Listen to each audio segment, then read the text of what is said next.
I thank you very much for tuning in to That Will Never Work podcast. So, you're not failing, you're just facing the same challenges that most business owners do. The difference, some push through, some of us might fall back a little bit. Well, today I have Teresa who's going to show us and share with us how we may be able to push through a little bit. We'll talk about it right after this. Educate, empower, enable, impact. Thank you for tuning in to That Will Never Work, an award-winning podcast where we share inspiring information and personal experiences related to business and the entrepreneurial journey from those who are leaders in their respective field. Now, here's your host, author and business coach, Maurice. So, as you well know, if you listen, we welcome you again and again and again. If you want to hear and see Teresa's bio, well, guess what? You have to go to our website and find that out, right? We're going to get right into the nitty gritty. So I thank you very much for coming on the show. And so here's my question that I start off with today. What are the biggest barriers in our business are the outside forces or maybe hidden patterns that we're repeating without realizing it? Is that something that we need to be concerned about? So for example, you're talking hmm about when you So, say, so, I'm so, sorry. eh, so, so sometimes our barriers are we're too consumed with what someone else is doing or saying or whatever it might Oh, be, right? But hmm, sometimes we don't yes. understand our patterns, especially from a financial perspective. Maybe there's some things that we didn't understand when we were growing up that we kind Hmm, of bring that into our business, right? hmm. Or we've caught on to some other bad habits along the way. So are there things that are really true external stuff, or are there also internal stuff that we have to deal with as well? There's probably both. I would say it's probably a combination of both.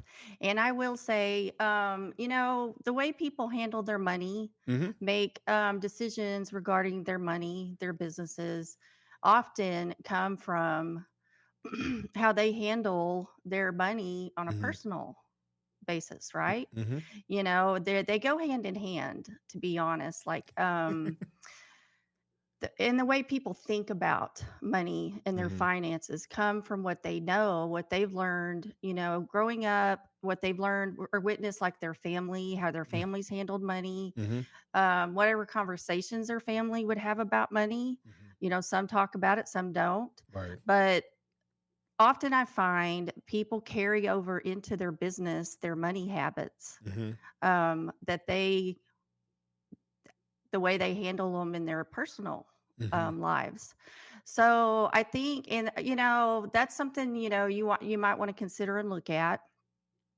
Um, I mean, good or bad, right? It's just what we know. You know what you know, right? right.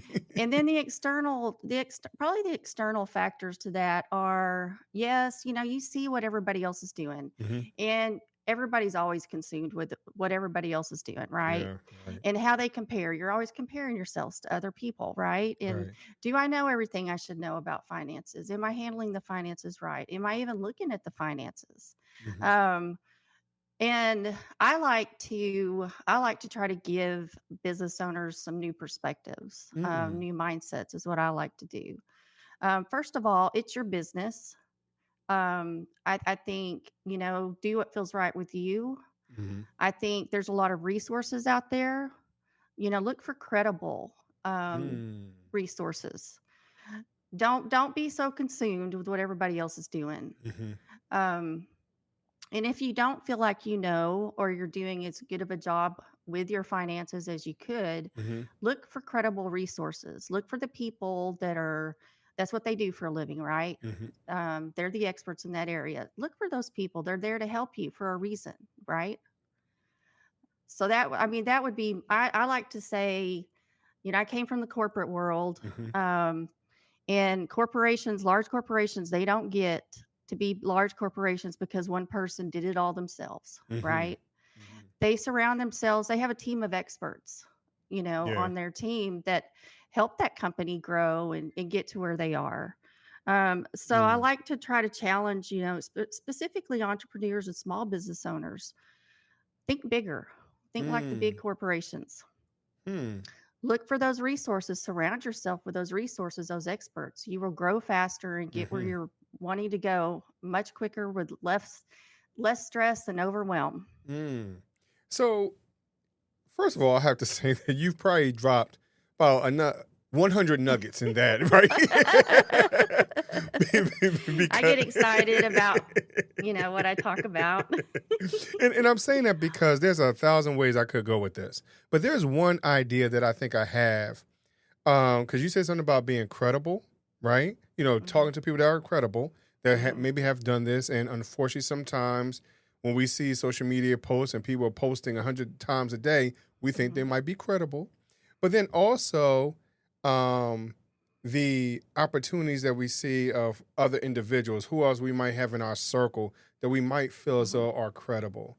But mhm, how do we know who to trust and mhm, who is actually looking out for us? Because a lot of times we go into these situations a little like, hey, all I have is me. Because you said surround yourself, right? Talk to other people. But sometimes we pull back. We think we have to be the only one that handles this. We don't want everybody into our finances and all those type of things. So how do we come off of that wall or from behind that wall and trust people to move us forward? That's a great question. The first thing I will say, a lot of people are, I think, bad about they get advice, from people they know, and it's not always good advice. Mm-hmm. These people are not, they may have good intentions, Mm-hmm. but maybe they're not the best credible, resources to get your advice from. Mm-hmm. And I think I like to compare, to answer your question, I like to Mhm. compare that to a doctor. So a lot of people I've learned are hesitant Mhm. about somebody else on the outside looking at their financials and trusting them for sure. Mhm. Trust has to be earned and built. Um, and the first step in that is looking for the credible professional. Mhm. Credentials matter, Mhm. right? And you want to research them, I think. Do some research, get to where you get, look to see if you feel comfortable with them. Mhm. And then, for example, it's kind of like the same way you go choose a doctor or a physician, right? And that doctor and physician, they're trained Mhm. to do what they do, they're the expert at it. I don't consider myself a doctor by any means. And what I mean by that is I go to a doctor and sometimes you have to expose yourself Mhm. physically or um it's uncomfortable, right? Mhm. But you're doing it because you don't have the expertise to diagnose what's wrong with you. Mm. And somebody Mhm. who does have that expertise and the credentials to do it, you trust them that they're going to look and diagnose it, properly diagnose and treat Mhm. whatever the issue is, right? Mhm. You don't self diagnose and treat your own medical issues. So, the reason I'm bringing that up is why do people do that with their finances? Mm. Why would you not trust a financial expert to handle your finances? Mm. And if you find somebody credible, what I like to do with most of my clients, because they do come in brand new, Mhm. I have one on one conversations with the average client probably 3 or 4 times Mhm. before they come in as a client. I think it's a relationship building trust factor, right? It Mhm. takes that time to earn their trust and to make them feel comfortable. Okay, this person sounds legit, like they know Mhm. what they're talking about. I've researched them. They've obviously helped other people. Right. Um, but it takes time. It's a relationship thing before Mm. you earn that trust, and it's Mm. okay. Take the time. Some of my best clients are my best relationships. They are. Right, right, and I could attest to that. Because like you said, you're building that trust. Mhm. And you start to understand that how that person maneuvers through life. Yes. And then Yes. now you can understand. Hey, I could best assist you in this way or that. You can still do what you want to do. Like you still want to buy that Mhm. coffee every morning, right? but Mhm. Mhm.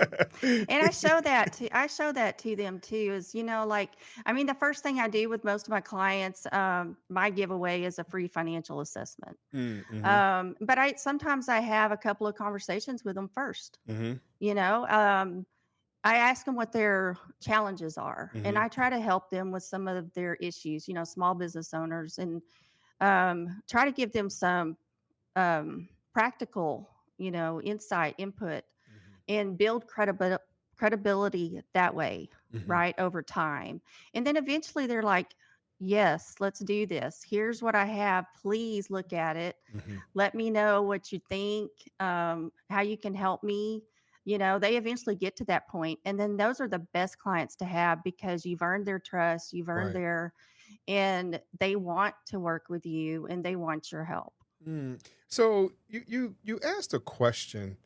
Why would it be difficult for someone to trust someone that may have put in 10,000 hours, and whether it's from school perspective or actual work experience? And I think I'm going to speak from my own personal background. Sometimes when you see it, people mismanage money Mhm. over a period of time. You're not sure of how you can do that. And then you start to, because you saw that maybe growing up and or those people that you love around you. And then now you go into the corporate America side and you live in check to check, and now you making a couple more dollars and you're thinking, hey, you know what, maybe I need to try to manage it, and that's all I know. And then you turn around, you hear in the news, you know, um, this person stole this person's money or whatever it is, Mhm. all this other mismanagement in these bigger organizations. So I think sometimes because of just so much information, we don't really know how to, again, be in that vulnerable space because Mhm. of that. We don't know who to trust because of what we saw growing up, and then what we see on the news.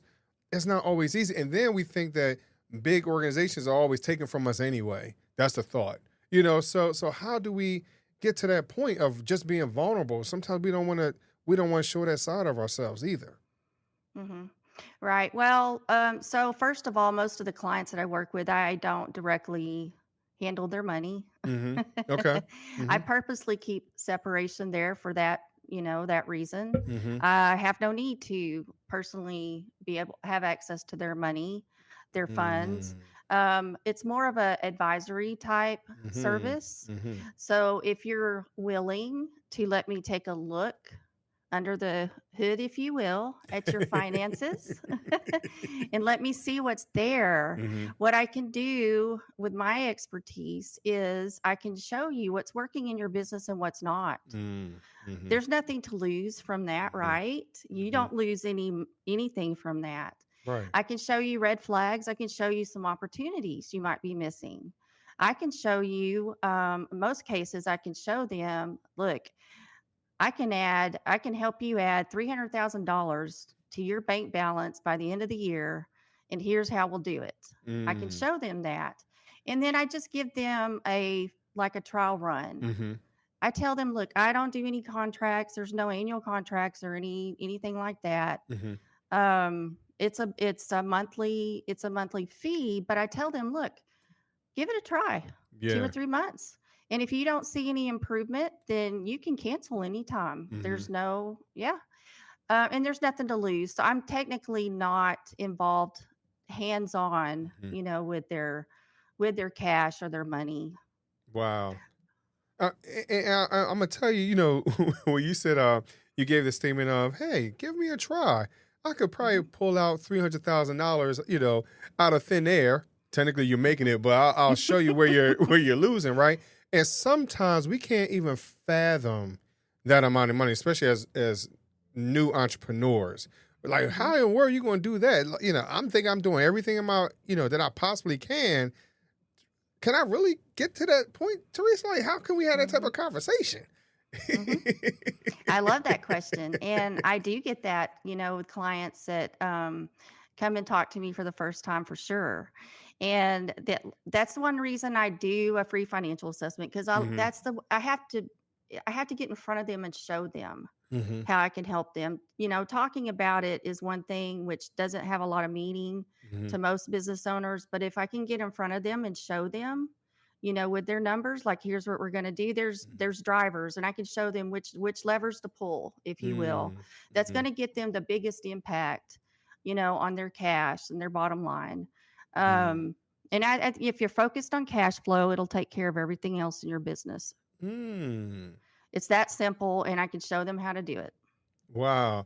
And I think those are the type of things that we don't always know because everyone, we're coming in because we have a passion for something, right? That's right. We're trying to answer a question, and sometimes, even though we have the bigger picture idea, well, we want to help somebody and become a millionaire at the same time. But we don't always know course. how to make that happen. And I think just what you're offering can make a world of a difference because sometimes we don't see the forest for the trees. hmm Well, and business owners, like you're exactly right. They go into business because they're passionate about something, right? Mm-hmm. They're good at what they do, or they have a awesome product. Like, you only need two things to be in business: go into business and stay in business. You need a marketable product or service, and you need cash. Mm-hmm. But you have to have both.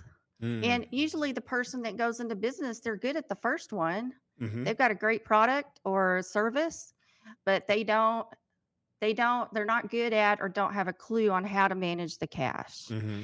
And that's what gets businesses in trouble. Mm-hmm. You hear the statistics, like 50% of all businesses fail by year 5. Right. Well, 80% of those fail because they run out of money. Mm-hmm. Mm-hmm. It's not because they don't have a good, product or a good service. Mm. And I think that's sad, and it just goes back to the point of they went into business because they're good at what they're good at, Mm-hmm. or they have something great to sell. They just need help on the Mm-hmm. finance side, Right. and I think people need to get over the mind block of it's okay if you don't know what you should know about finances. Mm-hmm. It's okay to admit that, and it's okay to get help. Right. It's no different, like I said, than before when you get ill or sick or something's not right. Mm-hmm. You go see a doctor, and you go see a doctor for a reason, because that's what they're good at. That's their expertise. Right. Well, we're gonna start calling you Dr. Teresa because that's who you are for us today. But there's one thing that I have to say in reference to just my own beginning point of entrepreneurship. There's one thing I did not consider, which are subscriptions, just something basic, right? So for an example, for those of us who want to do our flyers and brochures, we might use Canva. All right, now we have a pro subscription, and we don't realize how much money that costs at the end of the year. And they add up because you have more than one subscription, right? Right. And after a while, it gets unmanageable. Like, I know in my business, I have to manage all these subscriptions. Well, I have somebody that does it for me, but still, it adds up, right? Right. Yeah. Right. And so sometimes we don't consider all of those because now, hey, you know what? One is coming out the 5th, one is coming out the 22nd, one's coming out the 30th. And they auto-renew in a year. Right. Whether you're using it or not. That's what gets most people. And so now, how do you keep track of that, especially if you think that you're already underwater? So what should I put into place in that, even if I am just starting out by myself for a moment, how do I kind of get that under wraps real quick before I come and talk to someone like you? You need a cash flow tracker. That's what I call it. A lot of people, most people hate the word budget, and for a reason. So I don't preach budgets. I preach forecast. And they're a lot more fun to work with.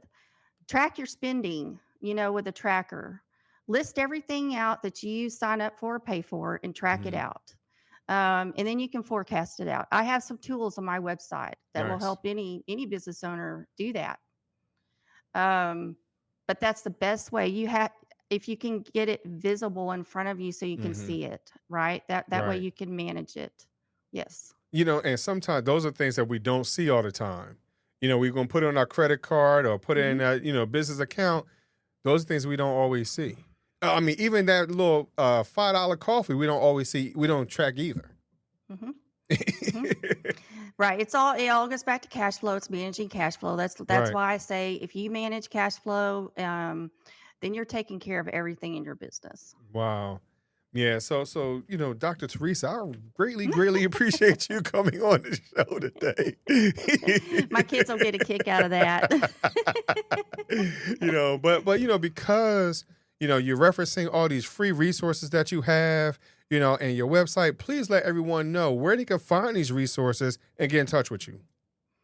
Right, of course. Well, I do have like I think it's a learning page, or I forget what it's called, on the website that has some tools on it, some information, basic information about managing cash flow. Mm-hmm. And I'm doing all of this because I'm enjoying, helping small business owners. I left the corporate world to come back out and help the small business owners. I've owned Mm-hmm. two businesses in my life. This is the second one, both successful, Nice. by the way. And I actually, both of my kids just started, they came back to work for me the Nice. second time. The second time, right? So I consider that a huge compliment. um, I think I have those tools out there. If anybody wants Mhm. to get on a call with me, you can book a call with me online. I talk to people all the time. Um, and it doesn't have to be anything formal. Just, if you want to chat about your business, if you have some Mhm. questions about your business, just in general. I love to talk to small business owners, new Mhm. entrepreneurs, about their business. Nice, nice. So, I congratulate you on your two businesses. Most importantly, I congratulate you in recruiting your kids because I can't do it to save my life. They're usually running away, right? Yeah, Trying to they go. are. Yeah. I can't do it to save my life. Now, my youngest one, my son, he's starting to come around a little bit, but my daughter, she's like, "No, Dad, I'm off in the wind. Yeah, I'm gonna go do what I want to do." So right. that's fine. That's fine. It is perfectly fine as long as they're happy, right? Right, right. Yes, that's what matters. Right, and, Mhm, and that's what she wanted to do. That's what she had gone to school for. So mhm, she wants to help out young people. She's in the mhm, uh, juvenile detention center, mhm, help as a counselor. So she's helping out these kids, trying mhm. to make the right choices and do their best thing, in life. My youngest daughter started out doing that exact same thing, a degree in psychology and Yep. criminal justice. She wanted to Hmm. help the young juveniles that were last stop before they go off to, Right. prison or whatever. And just by chance, she had to come work for me on a part-time basis to make some extra money, Hmm. um, at a client I was working for, and it was just a data entry job. But Hmm. she ended up staying there and just moving up the ranks and at this corporation, and she loved the accounting side of it. And so she said, Nice. "I'm going to go to school and get an accounting degree." I'm like, "Okay." And so now she has an accounting degree, working on her CPA and working Nice. for me. That's nice. That's nice. I mean, So by chance. same kind of track. My daughter's, went to her undergrad is in psychology. Her Hmm. graduate degree is in forensic psychology. She's Yes. looking to do her doctorate in clinical psychology. So she's trying to, stay in Yep. that space. But we'll see. People, you change, right? Right. We all start out wanting to do something, and you look up, 40 years down the road, and you look back and you're like, I'm not anywhere. Right. I didn't arrive where I thought I was going to, back then. But it's all a journey. It is. And I like to say, go do what you want to do. Mm-hmm. Whatever you're passionate about, because it makes it so much more enjoyable to get up It in the is. morning and, do what you do. And she loves it. I mean, Yes. she likes to see she comes home and tells us about the stories about the kids and what they have Hmm. learned and what they've done. My daughter did too. Yeah, she's Yes. hyped. She's really excited. And I told her like, hey, as long as you like it, I love it. That's right. So as long as you're happy, That's right. Of course. Yes. you That's know, what's important. right? Yes. Plus you get paid for what you're doing. Why not?